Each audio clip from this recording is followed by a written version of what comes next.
have you all here. Standing room only, which is always excellent. My name's Chris Thomas. And standing is good for you. Yes, the health benefits will be felt at the back of the room. Particularly if you stand on one leg, it increases your sense of balance and reduces your chance of a fall later in life. Sorry, Chris. So my name's Chris. Chris Thomas. I'm a Principal Health Fellow at the Institute of Public Policy Research. We recently launched our Commission on Health and Prosperity, which has spent 3 years understanding health, the nature of health in this country, its interaction with things like the economy, how levers for change work, and we brought forward a report recently that said that the state of the nation's health is not very good, the impact on the economy is very profound, and that we need the mechanisms for change in a way that we currently don't have. So that gives a context to IPPR's interest in the issue at hand. We're going to be talking today about a few things, so we might talk a bit about the kind of fundamentals of the state of the nation's health and that link to the economy.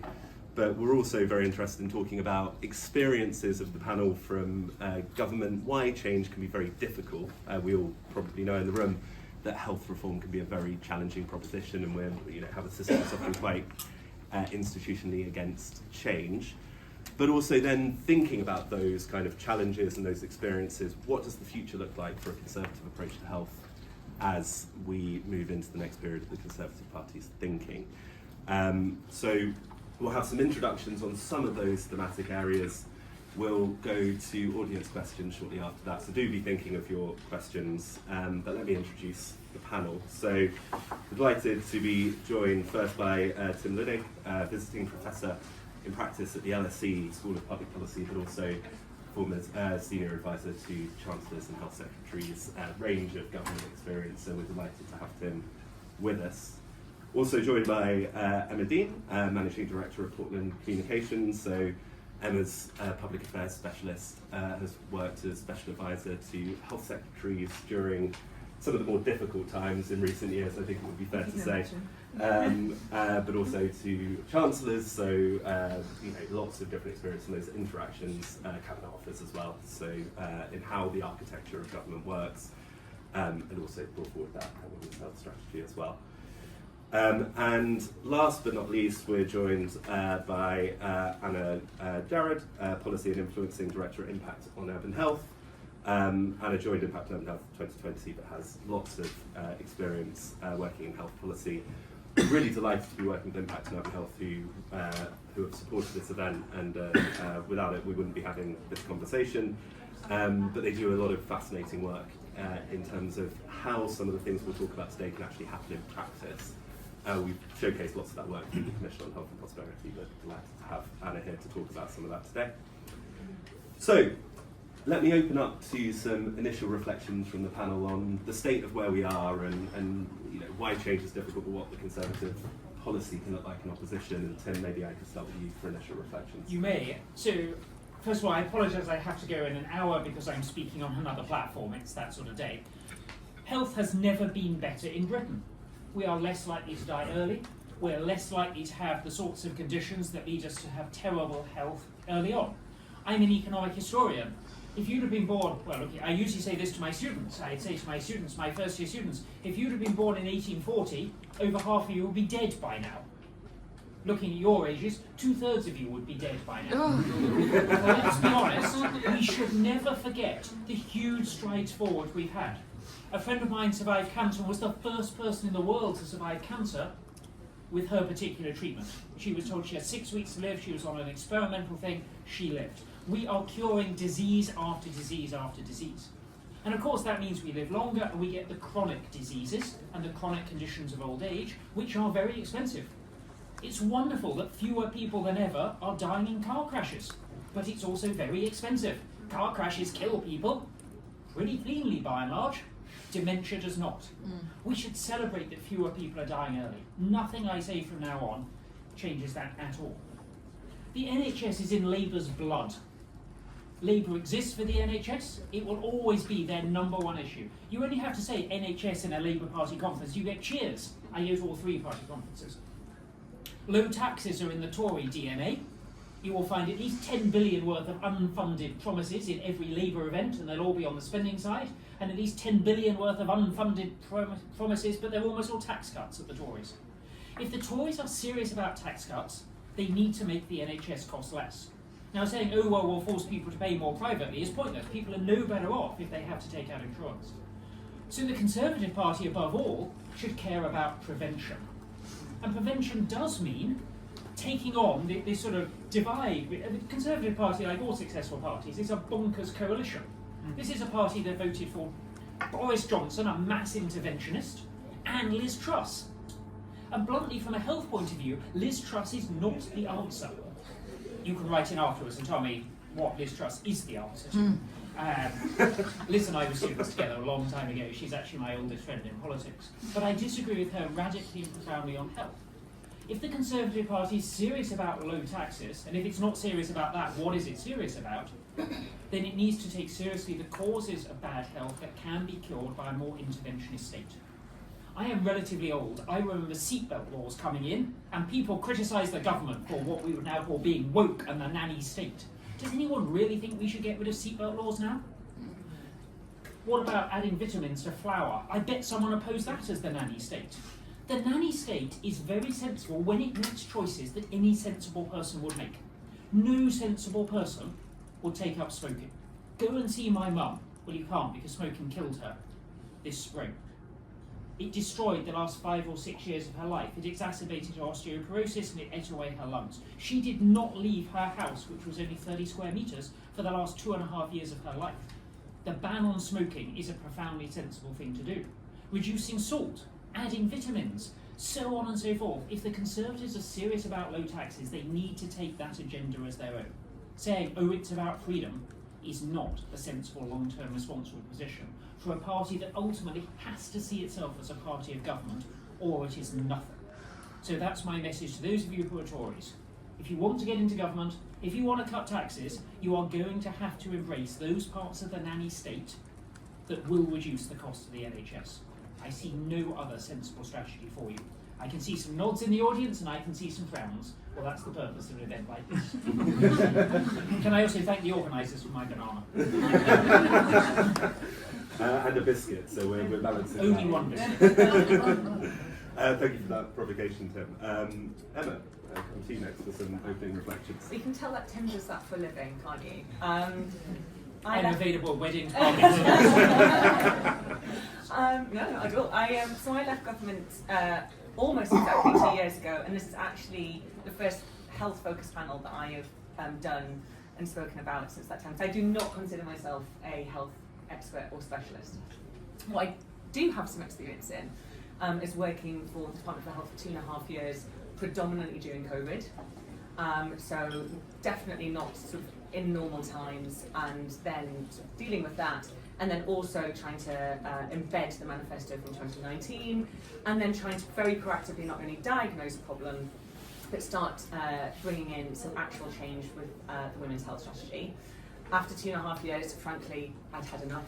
It was a long 2.5 years, and so I jumped out of the Department for Health and went to go and work in a cross-cabinet office number 10 role, and then into the Treasury, which gave me another very interesting perspective on how the department is viewed, but also how sort of health policy, the NHS, etc., is viewed, I guess, from what we call the centre.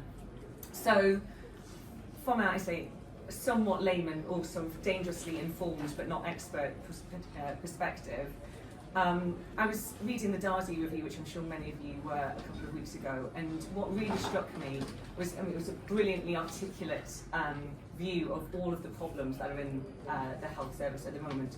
Not a huge amount new, and I was given a huge amount of information when I went in sort of mid-2019, throughout and afterwards, which constantly diagnosed the problem of our health service.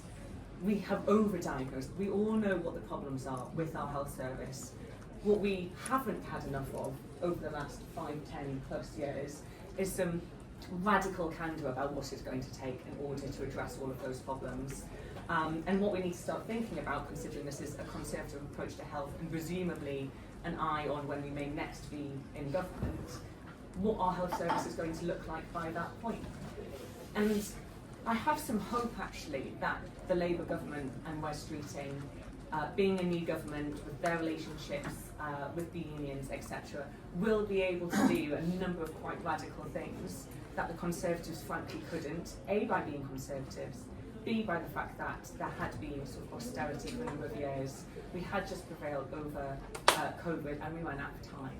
And that isn't to say that certain of the people that I worked for during that time knew what they wanted to do, but they just didn't have all the mechanisms that they needed in order to fix it. So sort of having that political weight and courage, and it will take a great deal of courage to address those things, is going to be important. And what does that include? So that includes some choices about what the NHS is. So as Tim has articulated, the NHS has changed considerably, and the need for the NHS has changed considerably, and what the health services seem to be has changed considerably since its formation almost a century ago. It's also going to take some really radical choices around social care, and we tried to do it while I was there. We really tried, and it got unpicked, and it was one of the, as somebody who its family sort of benefits in very different ways from our social care system, it's in radical need of some change, and unless you fix that, you're never going to fix most parts of the NHS, and it's going to be a draw on local government as well, which also has a lot of its problems.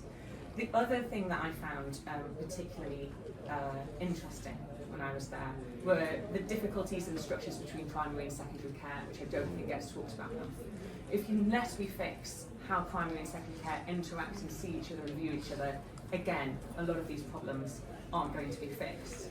And how do we do that? We need to start fixing some of the contracts with parts of our workforce which are way out of date and really do hamstring sort of a lot of the reforms that we want to bring in. There's the barriers when it comes to the way that we commission services like contraception. There's the role between sort of NHS England, the Department for Health, HMT. We need to bring those closer together and get them to work in partnership rather than sort of constantly at loggerheads. So I've mentioned local government, and that in itself sort of needs reforming. And then one of the things, again, we tried to do when I was there was fixing data sharing, which again, which is when I really sort of fully understood the difficulties between primary and secondary care and them just not seeing themselves as being part of the same system. And then there's medical education, vastly out of date in many ways. I discovered a lot around this when I was doing the women's health strategy, where women's health isn't taught in medical schools. We are 50% of the population and we have some pretty unique needs. And there's just, frankly, too many people who are going into hospital, which is going to require a revamp of community care. So again, I've diagnosed a lot of those problems, which I said at the beginning we need to stop doing. In order to do those things, it's going to take a really radical change and somebody thinking very, very differently about what the future of health is going to look like. I say that's going to take some courage, that's going to need to take the public on that journey with us, frankly, probably for the next 10 plus years, if we're again talking about a conservative approach and view to what this is going to look like. But I suspect the starting point of where we are today will not be where we are when we come back into government once again, because I suspect, and I do truly hope that Labour are going to take some radical reforms forward in the next couple of years. Brilliant. Thanks so much, Emma. Anna, we'll turn to you next. Opening reflections. Thank you so much, and it's a real pleasure to be here. So I work for Guy's and St Thomas's Foundation, and I spend all my time saying no, not the hospitals, because as soon as you say that name, people nod knowingly and tell you about the babies that were born there or the latest appointment they've had. We were established by the same man, Thomas Guy, 500 years ago, and we're one of the UK's largest health foundations. And our philanthropic arm, Impact on Urban Health, works on urban health issues that are so prevalent in our cities and that arise from that very complex combination of the factors that drive ill health, which I'll come on to shortly. So, in a sense, the topic of this panel is very much the explanation I need to do about the organisation I work for. People think they know what health is, they think of the GP services, they think of the hospitals nearby, and actually health is shaped so much more powerfully by where you live, the house you live in, quite immediately, the air you breathe when you step out of your house, where you buy your food, and where you go to work, if you go to work, and how your employer treats you.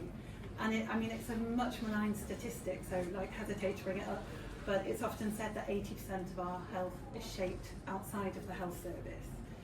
So when we talk about a preventative approach, we need to shift from thinking a preventative approach means getting people into screening services to check what illnesses they have. And we need to shift way down the line to the spaces that are shaping the health outcomes we experience. So to make this really, really practical, I walk my children in South London to school every day, and I know that we live in the 99th centile for poor air quality in this country. So they have good quality food, they're healthy, but when I walk them to school, I know the air they're breathing. To their brilliant school around the corner, so they're getting a great education, I know the air they're breathing is limiting the size of their lungs. I know that the children at the local secondary school, the teenagers, will wake up, look at their phones and be bombarded by adverts for junk food. And then on their way into school, they're going to pass the convenience stores where the main options are that are affordable are really, really unhealthy. They're going to go to school and perhaps the quality of their school food is just rubbish and they're getting chips every day. And then on the way home, they pass the local fried chicken shop and that's the only social space they have to hang out. So that's where they're going to hang out before they go home. So they're being bombarded by unhealthy food from the moment they wake up. And steps to address that bombardment aren't about limiting freedom. It's not about saying to those teenagers, we need to restrict your freedom. It's about giving them the opportunity to be healthy. So it's when they walk into the local food shop, is there an affordable, healthy option that gives them the chance to be healthy? And that argument applies to our workplaces, to the food we eat at school, and to the air we breathe similarly. So just one more example, Chris, and then we can get into the conversation, but night shift work. A huge proportion of our workforce in this country work night shifts, and yet we know people who work night shifts are not only more likely to develop cancer, obesity, diabetes, cardiovascular disease, they're also 6 times more likely to get divorced. Now we know getting divorced has a massive impact on your financial situation, on your social situation, on your mental and emotional health as well. And we know that financial precarity in turn impacts health. And so you see a downward spiral there. So what are we doing as a nation that relies on our night shift workers in our post offices, in our supermarkets, in our hospitals? What are we doing to protect the health of those really essential workers that are keeping our kind of industry running and our public services running? And we know in Impact on Urban Health, we run a brilliant project with an organisation called Liminal Space, called Nightclub. It goes into workplaces, Veolia, John Lewis, TfL, and offers night shift workers, while they're on shift, really simple advice about how to improve their sleep. 89% said that having had a chat whilst they're on a night shift, that their sleep habits had improved, and absentee rates for the employers went down. So interventions like that make so clearly our nation's health, our individual health, has a massive impact on our financial well-being. Our nation's health has a massive impact on our economy, and our employers and the industry in this country are reliant on a healthy workforce. So this whole argument needs to come way out of health services to those kind of community-based interventions that hit multiple actors on health at once. Brilliant. Thanks so much, Anna. Really powerful opening remarks and show the intricacies. I'm going to take the chair's prerogative just to ask a couple of questions, but do think them up and we'll come to them very quickly. I just have one question for each of the panellists. And Tim, my question for you was, you talk about kind of the nanny state as something that could be a political agenda for the Conservatives. I've heard other Conservatives say similar. I've heard Michael Gove make that argument before. How do you think we can create space for whoever wins the Conservative leadership to kind of seize that? Are you confident that there were other things that those in campaigning or charity organisations around the room can do to help make that argument kind of seep into the agenda as it emerges in the next few years? I have absolutely no idea. So I'm going to return 2 minutes rather than blather to the audience by declining to answer your question. Fair enough. It's refreshing honesty. So, I have ideas on that. well, please do, Anna. Yes, absolutely. I'll have no question. And then Tim, it might give you food for thought. Guy's and St Thomas's Foundation are an institutional investor as well. We have a £1 billion endowment. And we have as much impact through our philanthropic work on urban health, kind of working with community organisations, as we do in our role as an investor talking to the corporations that we invest in, saying, as an investor, we expect you to take action on health. So we work with Tesco's, we work with Nestle, and we've seen real change happen like that. And what we know is, as an investor, we know consumers expect corporations, the places where they shop, where they spend their money, to actually take action to improve their health more and more. So we know it's a risk for those organisations, those businesses, not to do this. And I think there's enormous potential in that kind of investor voice to put pressure. But more than that, we know from talking to all the major supermarkets, they're actually keen to do this. There is willingness, and we've seen examples where governments rolled back, for example, on store layout rearrangements to improve healthiness of shopping baskets, where major supermarkets like Tesco's and Sainsbury's have said, no, we know it works. We know it doesn't impact our profit, so we're going to go ahead and do it anyway. Really powerful, thanks Hannah. Emma, one for you, which is, you've seen a lot of the kind of mechanisms of government how it fits together. It's often described that the Department of Health and Social Care and NHS England, the health kind of bases, have a fairly toxic relationship with other departments in Whitehall, having got that relationship right, particularly with Treasury. Does that ring true to your experience of seeing the different departments, and is it a problem?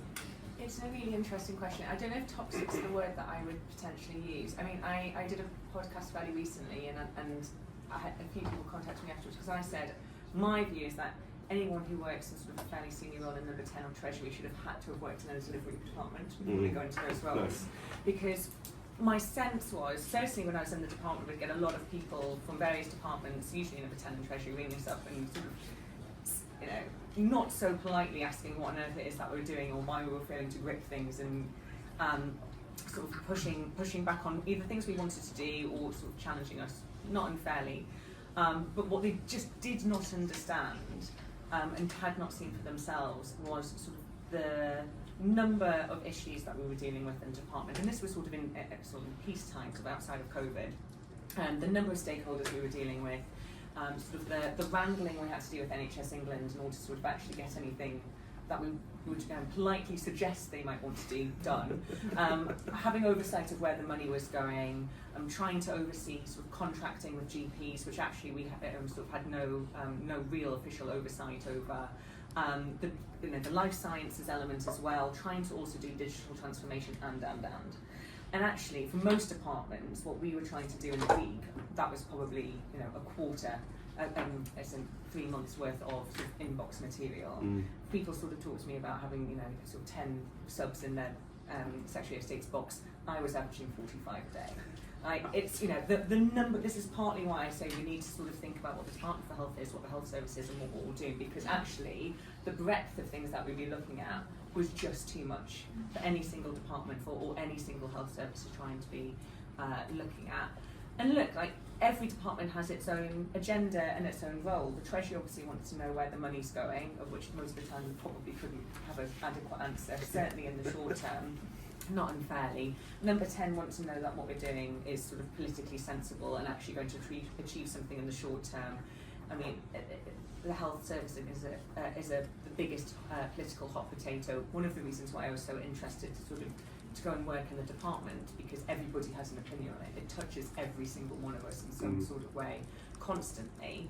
And frankly, at that point, we were almost certainly going into a general election, and health felt like a big issue that we were going to be fighting an election on. And actually, I was quite proud to work for a team where it felt like health really was prioritised, and we were making some big, bold pledges on things like social care. And we also wanted to invest in the workforce. And there's lots of sort of ifs and maybes if we hadn't had COVID. But both my parents worked for the NHS, and I care about sort of the workforce deeply, and in terms of investing in them. And I am quite proud of what we were able to achieve during that time, and Darcy sort of points to that as well in terms of increasing the number of nurses and others.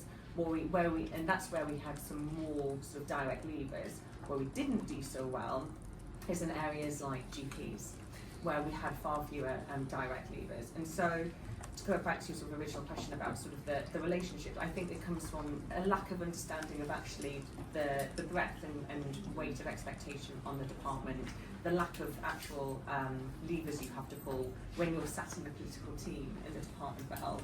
And having seen a number of colleagues who came from other briefs into the department, we were probably shocked and a little bit sort of more circumspect, I think, in their criticism of the teams that had come before them at once they sort of bedded in a little bit. Yeah, really, really interesting. Thank you very much.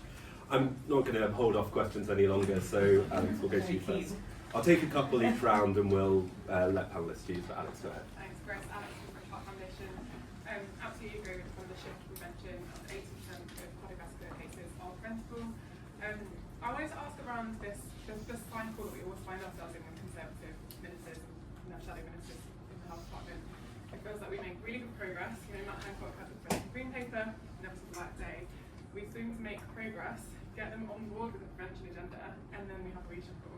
So I think now that the Conservatives are in opposition, how can we break out of that cycle and convince them that prevention is absolutely necessary and it isn't this, political football or grenade, as it were. Yeah, really interesting. Thanks very much. At the front here.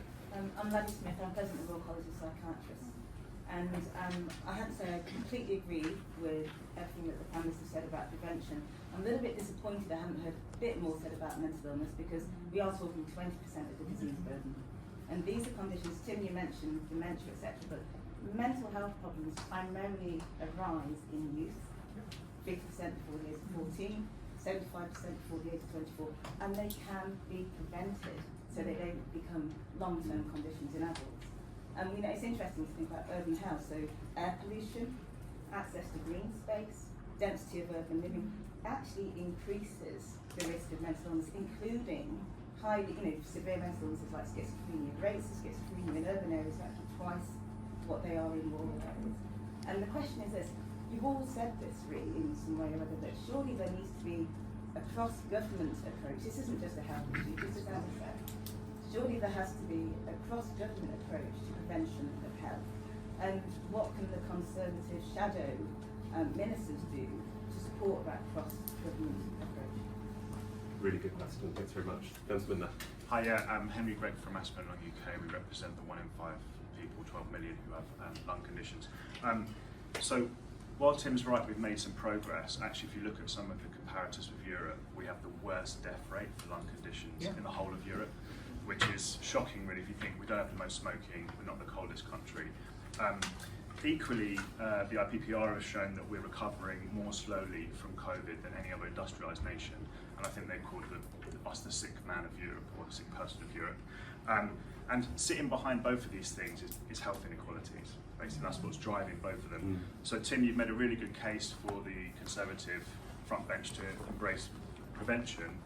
What do the panel think about embracing health inequalities? Because if they don't look at that, and I think Anna picked up on this point, if they're not dealing with that, how can they actually address some of these long-term issues? And also, they, as I think my colleague said, they dropped the health inequalities white paper in government. How can we make sure we pick this issue back up? Brilliant question. Thanks very much. We will take more rounds, so hold on to questions if you have them or think up more. But to remind the panel, we had a question on breaking out the doom loop of commitment, lost commitment, commitment. A question on mental illness, mental health, and a cross-government approach, and a question on the role of inequality. Tim, let's start with you. So inequality is very hard to tackle without growth. Because if you're going to tackle inequality without growth, you've literally got to make someone poorer. That's difficult. So what we need as a country, whether you're Conservative, Labour, Lib Dem or anything else, is we need a return to economic growth. That would make all of these problems not go away, but be much easier to tackle. Otherwise, I'm very pessimistic that we will go anywhere near the sort of agenda that you rightly outlined. I agree with you very strongly on the importance of mental health for family and statistical reasons. The only thing I'd say to you is that it's easy to call for a cross-government approach, but having spent 12 years in government, the words cross-government approach almost always condemn an initiative to failure. Because it's like the Panama Canal. You go at the pace of the slowest, one department can effectively veto it by going slowly or dragging their feet. So wherever possible, I say to all of you, try and come up with policy solutions that work within the silo of one decision maker. If you read David Law's diaries, he reports Michael Gove saying exactly that in about 2014 to David Cameron. And Michael himself showed that tremendously in various of the jobs he did. He just got on with stuff he could do and he ignored the rest of government. I was in education when he was there, and at one point we were asked, what is education's contribution to Environment Week? And Michael wrote back to say, better educated people care more about the environment. The Department for Education's contribution to Environment Week is to raise standards and narrow the gap in our schools. The next week we sent exactly the same answer to Women's Week. And Michael got on with what he could do. So I urge all of you, if you want to get stuff done in government, come up with something one person can implement, lobby that person, get them to believe in it. Otherwise, I fear that you will end up not doing the things that you rightly want to What about a happen. mental health impact assessment for every single department? Yeah, there are impact assessments galore. I've never seen Good one ones, make a good difference. ones. I've never seen one make a difference. Ever. Could I follow up very quickly, Tim, sorry, which is just, do you think mission boards or any of the infrastructure that we've heard talked about by the new government will make any difference to that, or do you think they're doomed to be a bureaucratic mess? I think that is an open question that the Institute for Government will give us an answer to in a year or two. We have no idea, right? We have no idea. The closest we've got to that working was the 2 coalition documents, because they did bind ministers, because it was very hard to overrule them, because you needed both sides of the coalition to agree, which meant, as we say in my professional economic history, opening a can of worms larger than the universe. So we never wanted to do that, and therefore the coalition documents did work and showed you could bind individual ministers. They also led to ministers surviving longer in post because it was so hard to do a reshuffle. So it may be that what we need are more coalitions to reduce the random sort of power of ministers. Yeah, interesting. Emma? You know, I think all of this is really, really hard to answer without having answers to the questions on the wider Conservative agenda and who the leader is. Are there going to be somebody who wants to make, wants to get involved in sort of the culture wars and therefore get involved in sort of the nanny state prevention sort of debate and sort of play into that? Are they people who want to just focus hard on the growth agenda and on productivity and look at the things that come out of that? Everything else that we're talking about will stem from the type of person that individual is as leader and the other decisions they're making in other parts of the policy agenda, frankly. It also comes down to prioritisation and personal interest. And we saw this. It's never going to get anywhere. I think where I would disagree is, I think there are. we like some disagreement. Yeah, Let's yeah. not agree profusely. That's so boring. I think the answer is not picking the issue and going after it, but picking the policies that hit multiple issues. And we know they exist. Free school meals improve educational attainment, improve school attendance, they improve lifetime earnings, they also reduce childhood obesity rates, improve adult health, and there are immense social effects within the school, but also for the families who have the financial burden of paying for school meals for nothing.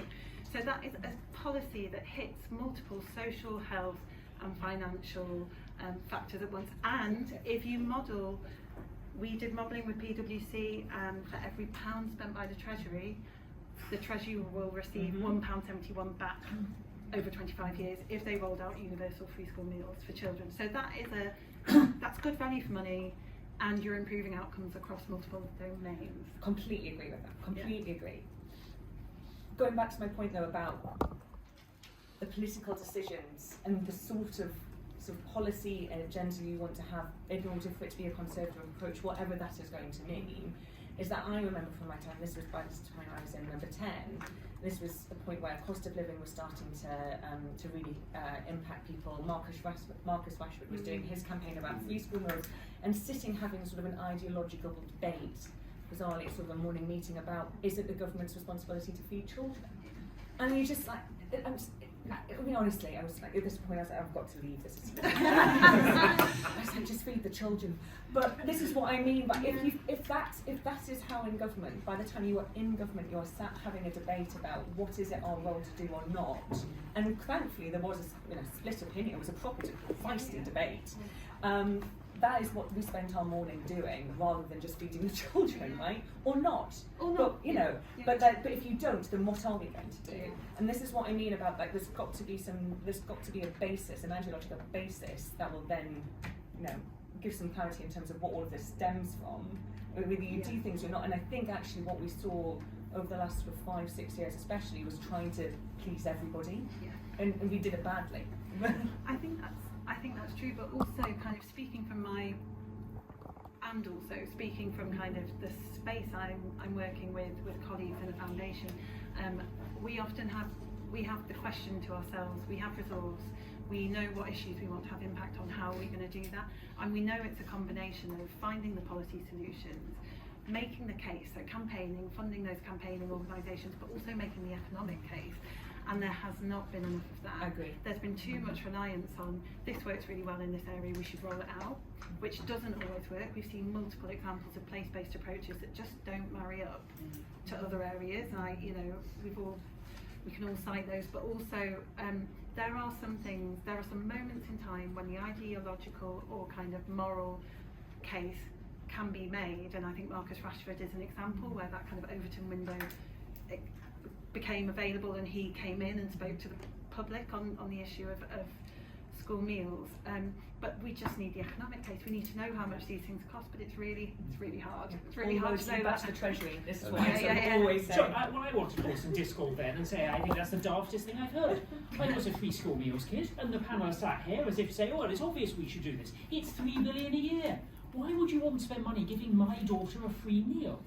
I genuinely don't see the case there. I certainly don't think it's giving rich children and saying, well, it's obvious we should talk about feeding the children. It's the children to get more exercise. Why don't we give them all a free bicycle as well? What's about a trip to the trampoline centre? I mean, where does it go? Seriously, as a society, we need to decide what we think is the responsibility of the state in terms of the actual provision. I hated my free school meals. I never ate the vegetables. Ever. Never at all. I was so pleased when my mum was rich enough that even though I still got a free school meal, she could afford to give me sandwiches, because those meals were crap.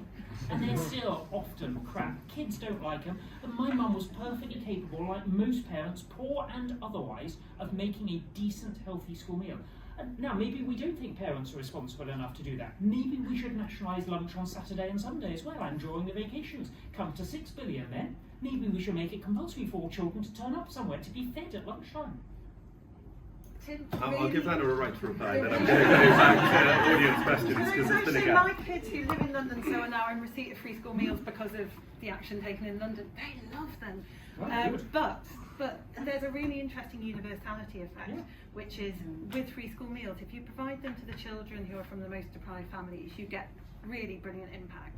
If you provide them to everybody, the impacts are multiplied, they grow. And it's really interesting, and there's examples from Sweden and all over the place where you can explore why that is. And it's so also within that, kids from less deprived backgrounds are also getting the benefit, so that their educational attainment increases. But the universality effect's really interesting because it's something around stigma and the social environment it creates in a school. And so actually our economic analysis showed that if you provide free school meals to just the most deprived children, the return on investment was £1.38. If you provide them to everybody, it's £1.71. So it makes more financial sense to provide universal free school meals. It's a really interesting insight. I I'm think really some of the... sorry to have started No. that. Always. It's an interesting panel. Entertainment, that's what we're here for. But sandwiches. these are the kind of ideological debates that I think will be at the basis of the Conservative I approach love to it. health, right? Right. More questions. Gentlemen at the... Yeah, my name's Jim Bench. I'm policy manager for Cycling UK. I'm not going to go on the free bikes thing, but what I'm going to say, we're talking about pick a policy which has multiple benefits. What we really need is more investment to create the safe cycling and walking infrastructure that we need in the cities, unlocking the potential that we have. And it's not just me who says this. Government figures themselves, like, a £1 in, you get £5.62 back in terms of benefits to the local economies. That's government figures. And also Chris Whitty recently said at an Active Travel conference, the problem is we have so many people who are out of they're not economically productive because they've got chronic health conditions, they're older. What we really need to do is get them back doing a little bit of physical activity. It will get them, improve their health conditions no end. So, what's your opinion on, picking a policy like that which has so many multiple benefits? Great question. Thank you. At the back there. Thank you, Rachel, Alzheimer's Society. I was particularly struck by Tim's comments about the welcome increase in life expectancy, like this opening the population up to chronic long-term conditions often associated with old age, such as dementia. First-in-class treatments are now demonstrating a slowing progression of Alzheimer's, but they are predicated on early and accurate diagnosis. At the moment, the NHS England ambition is to diagnose 2/3 of people with dementia, and I wonder if the panel think that that's acceptable.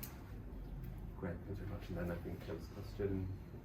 Did you have a hand up? Yeah, go for it. It's not necessarily a question, but it's a challenge. Yeah, go on. That's fine.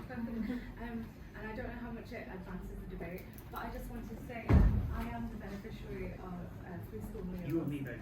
And my mum was a single parent, but chronically disabled as well. And so actually free school meals were a lifeline for me at a time when often we didn't really have food at home for dinner or breakfast. So breakfast clubs and free school meals are actually really like the way that I was able to eat. So just to clarify, for people like you and I when we were children, I'm absolutely in favour of free school meals. For people like my daughter, that's what I'm questioning. But no, for you and I, absolutely, they are a lifeline for many more kids, for sure. I'm sorry for any ambiguity in what I said earlier. Thanks. Take one more question here.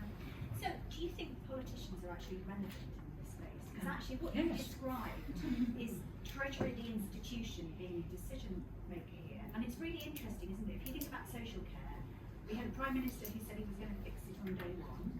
And we had a Chancellor then who said his biggest regret when he was Health and Social Care Secretary was that he didn't fix social care. And yet nothing happened. Is it actually Treasury that calls all the shots? Really interesting question. Well, they're three meaty ones. So to remind the panel, we've got cycling and walking infrastructure. Is that a policy that we should use as our let's go for it? Is it acceptable that we're only planning to, or the aspiration is only to diagnose 2/3 of dementia cases? And are politicians relevant at all? Do they actually wield any power, or have we actually got such institutional hold over these issues that it's very hard to enact political will, which I find fascinating? For a change, I'll reverse the order and start with you, Anna, and we'll go down. Chris, can I just cause absolute chaos and just go back to mental health? Yeah. It's not right, I'm sorry. No, I'm really sorry to go rogue, but I feel like that was a great question and we didn't kind of get enough. But I will magically weave it into my response to one of the questions you've just posed as well. I'm just working out how Excellent. to do that. I think it's a really good example of where we hear the words health and we think service, and the point you were making about starting early and the power of prevention in mental health. So we have a 10-year mental health programme, children's mental health programme at my work, and actually we started looking at services, we started looking at parenting support, and where we've come to is it's childhood trauma and it's the stress around children that is causing the massive rise in mental health, ill mental health in children. And so the support we're looking at now is that kind of holistic kind of financial advice for parents, housing support to put kind of housing status on a more stable basis, and so just to your point, it's really, really important. And Henry, that relates to your point about health inequalities as well, so I've ticked on two for you. Excellent. Cycling and walking, yes, as long as I think local voice is really, really important here, but everybody's local voice, so not just the most powerful local voices. We've seen that in London around various conversations, and I'm not going to mention the U-Z word here, but it's really, really important that any changes to the public realm are genuinely supported by all people who live in an area. And for example, you're less likely to own a car if you're from a lower income, but you're also less likely to own a bike. So, how do we make these policies not just benefit those who are already experiencing greatest health outcomes, but work for everybody? Alzheimer's, yes, I think that kind of the invisible conditions that go unnoticed are really, really important. I think the service models we know that treat the whole person, so for example identifying people at risk of financial precarity because of their health data, so that when they need to go into hospital we can offer them debt payment holidays from their creditors to prevent that health crisis tipping into a financial crisis. That's just one example. I think we don't give enough attention to that kind of whole person approach. And it's too often the visible disabilities, visible health conditions. And I often think this about air pollution. If you could see children walking around with a lung that was a quarter of the size, a quarter smaller than it should be, we would be taking action on air pollution like nobody's business. But because we can't see that, it's easy to overlook. Yeah, really good point. Thanks, Anna. Anna. Are politicians relevant? Some more than others. Yes, I do think they're relevant. I think they're incredibly important in terms of, sort of the wise system, because there are definitely things that any government ends up doing because politicians are accountable to the public, more so than officials who definitely sort of have their own wants, needs and agenda. On social care, look, we went as far as saying we're going to increase tax in order to kind of crack on with a plan. Was it a perfect plan? Absolutely not. But we were getting on with what the PM had said. The problem was change, and too much political change, in order to be able to address a lot of these things, which take many, many years in order to not only conceive what the problem is, conceive what the solution is, and then actually embed and deliver it. A lot of the things that we're talking about certainly span more than 5 years, never mind sort of the years in between that. And politicians say, well, look at things that, again, they know are sort of nakedly popular, sort of and focus on that. And again, apologies to go back to the women's health agenda, but that is something that, as politicians, I can remember kind of going in when I was sort of pitching for my interview in the Department for Health and going, look, like, not to be nakedly political about this, but women vote. And we're not doing great with women at the minute, and actually there's a lot of problems, and started reeling off sort of a load of stats and problems that myself and my friends have been having, and I think Matt just sort of wanted me to stop, but he said, yes, that sounds great, let's kind of do it. Again, if I hadn't sort of been hopping around with a bit of sort of Secretary of State ministerial backing, it wouldn't have happened, and I hope that was sort of a helpful addition sort of to the agenda. On cycling, look, I think I'm from the northeast of England where transport is crap. Really bad. Everyone drives because we have to. And so I think cycling is a really key part of this, but it's also about looking at sort of transport systems as a whole. And if I think about, I used to get sort of the one bus that used to go past my village in order to kind of get to school in the morning, which meant I had to get the 6:45 a.m. bus in order to then get on a metro to then get on a bus to then get to my school. And that's only because my parents couldn't drive me, which would have been the helpful of the thing. So I think looking at transport systems as a whole is a way of trying to make people make healthier choices and frankly get them out of their cars is sort of a really important thing. And I was having a chat with somebody this morning about whether the levelling up agenda had actually worked and whether the money had gone into the right places and the right problems had been addressed. And again, I think there's a lack of understanding actually about somewhere like the Northeast actually operates, and not thinking about the Northeast as one sort of homogenous region. Or actually, if you look at somewhere like Seaham, Sunderland, Bishop Auckland, Newcastle, Tyneside, Whitby Bay, all very different places and very different stages of needing sort of development and infrastructure. Probably in a seaside town in the Northeast is actually not that similar to many parts of sort of seaside towns in the Northwest, for instance. So thinking sort of actually policy arguably being made by people who actually are from these places and know these places, rather than in Westminster or Whitehall, which we haven't talked about the role of metro mayors, for instance. But there's an interesting question about whether health should be an added area that they take some responsibility for, because they will arguably should know their local areas a little bit better. Very interesting. So, as someone who cycles every day for part of my way to work, I'm delighted there's a good cycle lane over Vauxhall Bridge. It really changed my life. But there is a tension between cycling and density that you mentioned earlier. By and large, active travel works better when densities are pretty high, or the distances to get to work are too long, and realistically people won't cycle. So there is a trade-off between getting people out of their car and having building styles that are perhaps too dense for mental health. And that's why there are no slam dunk answers to either of you, and politicians have to make those trade-offs, because it's politicians, not the Treasury, who are powerful, but more than that, it's people. Since 1971, when we have good data, NHS waiting lists have risen under every single Conservative government, and they've fallen under every Labour government. But taxes go the other way. And once in a while, people decide the tax burden is too high, and they're willing to tolerate a longer waiting list, and they vote Tory, and vice versa. That's how democracy works. And when they get a new bunch of people in charge, it's not the Treasury's opinions change, the Treasury has no opinions. The Treasury is there, like every government department, to serve those who we, the British people, elect. Yes Minister and yes Prime Minister are the least accurate thing I've ever seen on television. The last thing the civil service wants to do is take control. They want to be told what to do by someone who is consistent and has a democratic mandate. So it is you, the people of Britain, who are in charge, not the Treasury or anyone else. On Alzheimer's, I have no clue as the answer to your question, but I am proud that when I worked in DEFRA, I persuaded ministers to ban the sale of conventional house coal for health grounds in favour of processed coal. There's a name for it, I can't remember its name. By looking at the delivery of calories and the fact there was no effect on fuel poverty by banning it, that will reduce asthma, dementia and Alzheimer's. So I hear you, but I have no idea whether that's a sense, because I just don't know how hard it is to diagnose, so I'm sorry, I just don't know. Fabulous. We'll take one more round of questions. I'm going to ask the panel to just give you just forewarning, the question will be what you think, one policy, one area that the next Conservative leader should prioritise. But yes, definitely. Less keen on cycling for obvious reasons. So, Adrian Boyle, Royal College of Emergency Medicine. We're really worried about alcohol. 10 years ago, David Cameron stood up in House of Commons and said, minimum unit pricing, if we get it, we will do it. Scotland did it and have saved hundreds of lives by doing it.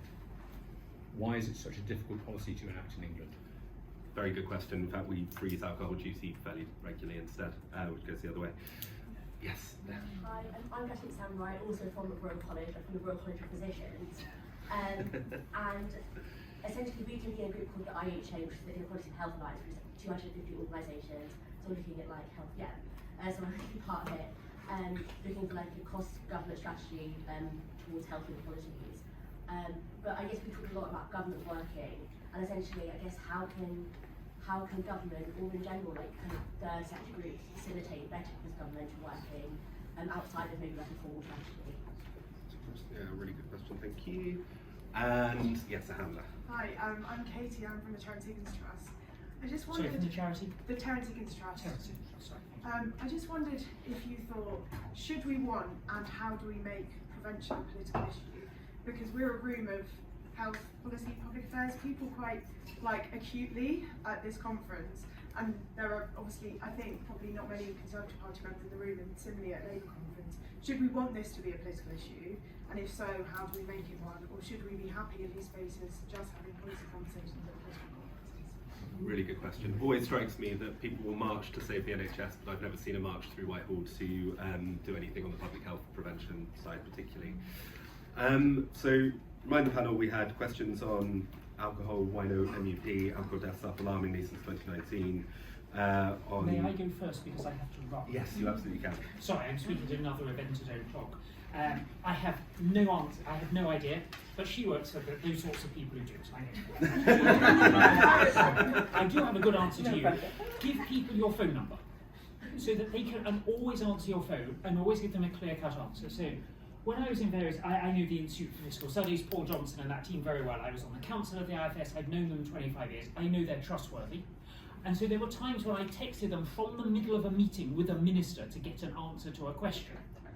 And they wouldn't know I was in a meeting with the minister officially, but I'd say, I need the answer in the next 3 to 4 minutes. And they would know at that point, if they knew the answer, to drop everything and reply to my question, because they would know that a decision was about to be made. So if you want to be influential, be available 24/7. And when you're asked a question, the question is, do you need the answer in the next 5 minutes, in the next 30 minutes, or by close of play today? There is no longer term horizon in government, unless people have written to you formally. But that's what you can do informally. Just be there, and you won't, of course, get them all. There'll be times when you're in the bath, you're playing football, but whenever you can, return those calls immediately. On minimum unit pricing, it's the most stupid idea going, because you give huge amounts of money to the person who made this bastard product that's killing people. So you should tax it. We don't have a minimum price for tobacco. We tax tobacco. Tobacco use has fallen dramatically. It's always better to tax than have a minimum unit price, because then the money goes to the government that can use for whatever it does, rather than to the manufacturer or the retailer. And if you Google taxing the merchants of death with my name, you'll find the piece I wrote on how to improve cigarette taxes, and it may be there's a similar approach for alcohol, but we should prefer to tax than have a minimum price, because then we get the money rather than either Tesco or Budweiser. And as I know you have to go, Tim, your advice to what policy do you think should feature in the next Conservative, kind of leaders' agenda on health? So I think by then we will have banned smoking. Otherwise, that would be my number one thing. Smoking is still the biggest cause of preventative deaths. I think it will be interesting to see where the government has gone on nitrogen oxides, particularly cars, but also electric cars. There's a lot of PM2.5s from electric cars from tyre wear. If I was in charge of the government engineering foundation, I would at the moment be doing a great deal of research into different tyre compounds, which is a properly techie thing to say. But I'm going to say this one, we should regulate tyres. This is a Brexit freedom. So under EU law, any tyre that can be sold in Europe can be sold in every country. We could now use our freedom under Brexit to work out which tyres have the lowest impact on people's health, and either ban all other tyres or have some sort of tax on tyres so that we all end up driving cars with lung-friendly tyres. Now that's the most ridiculously techie point. The idea that anyone is going to campaign on that is absurd, but ultimately I was a civil servant. I'm much better at being in government, coming up with ideas that will work, than I am at winning elections. I stood for election only twice. I came 9th out of 9 in my local council ward, and beat this, I failed to get elected to my parochial church council. That is really hard, I can tell you. We would definitely campaign on tyres. That's exactly up our street, so we should talk about that. We may not agree on free school meals, but we agree on tyres. They're dreadful things. If you see tyre campaigns, then this was the origin. We should remember that. You were here at the creation. Emma, over to you. Look, I completely agree on the point of what is essentially good lobbying. Is that so I saw some really good examples of brilliant lobbying when I was in government, and the thing that made them so brilliant was that the interactions were short but clear. So I would sort of have like 15 minutes per sort of call usually. And yeah, which was quite generous. But if you brought out a PowerPoint presentation, then you got 2 minutes, and then I suddenly had to go and leave to go and have the Secretary of State. But it was really remarkable the number of organisations who would come on the phone or come into a meeting with me, and again diagnose all of the problems of which we would likely already know about. And I go, I completely agree with you. This is terrible. What should we do? You should have a comprehensive strategy. One person told me once. I went, well, thank you for that. What do you mean? You should get holistic. I'll be like, oh, what do you need? No, I completely. What At least do they you can't need? interrupt you again. What do you need? What do you want me to do? If I leave this room now and go and have a conversation and say, do you need this amount of funding? Do you need this piece of legislation changing? Tell me what you need to do and tell me how I need to do it. You've probably been thinking about these things for much longer and in much more detail than anybody that you will be lobbying. So go prepared with really specific asks and make them as sort of short-term and achievable as possible.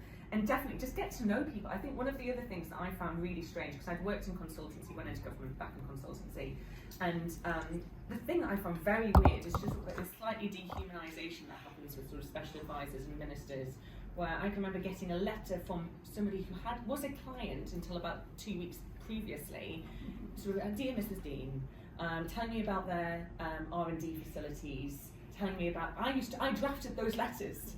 I was like, just text me and go, congratulations, shall we go for a coffee? Here's my number if you need anything. But here's what I can do to help you, here's what we want from you, we'll be in touch. Like, make friends with people and make sure that they know that they are there on the end of the phone, as Tim says, as and when they need you, and that you can then tap in and kind of ask for very specific things. And if the goodwill is there, people will move mountains in order to be able to try and help you as well. Do you want me to answer your one thing question while I'm going? What should the next Conservative agenda So, look like? I think the one thing that really does need to be fixed once and for all is social care. And I'm going to expand that into sort of, and brackets, community care, and that includes the mental health agenda, that includes sort of fixing the dramatic reduction in health visitors, etc., because until we fix a lot of these areas, people are going to keep going to hospital and they should not be there. And until we get them out of there, every other problem is going to escalate, and it costs a huge amount of money. So that's what I would sort of going back to my single-mindedness, would probably focus on, especially, I say, if the Conservatives are going to be out of government for some time, coming up with some pretty radical policies and then sticking to them in these areas would be a good idea. Really interesting. Thanks so much. Anna, over to you. I'm taking notes about how to lobby more effectively. So yeah, I'll leave that response on alcohol. I really agree with Tim, and my phone's just died, so I can't give the stats on the sugar tax or soft drinks industry levy. But Alex and Mark might know 40 billion tonnes of sugar. Is that the right number? Around that. Every 4. More. Oh, okay, more billion tonnes of sugar out of the diets in the UK just through that levy, which actually when it came in there was all this talk about nanny state and it's restricting choice, charging consumers more, and what it did was force corporations to reformulate. So yes, exactly. So the corporations were still making as much money, but we've taken all that sugar out of what we're drinking, and so I would totally agree with Tim on that. Also tyres. I mean, it is. I was having a debate with somebody about this the other day who was suggesting ULIS should be scrapped, but tyres should be banned. And we were talking about why that wasn't a feasible. He's my brother-in-law. He was quite drunk. No, he would agree. Then on prevention, I think we need to stop calling it prevention because it means nothing to anybody. If you actually ask the British public, as we do on various issues from free school meals, from the sugar tax to clean air policies, people say they want the air that they're breathing to be cleaner. They don't mind if action is taken. I think COVID did show us that. If you can give a really compelling reason why, people don't mind intervention or action. And actually we need to remove the fear around being seen to restrict freedom when people are actually saying, yes, please, like, please help me be healthier. But also I think a similar argument needs to be made on behalf of those corporates who are keen to take action, and government's so scared of kind of damaging profits, and there's ways of doing these things which protect profits but also improve health. On the one policy, I feel like it has to be free school meals from the conversation. Yeah, you're safe now. I do like, and then Tim and I can pick up that conversation in 10 years' time with the data about what an impact it's had. Fabulous. Well, I'm going to bring us to a close. That was a fascinating conversation from my perspective.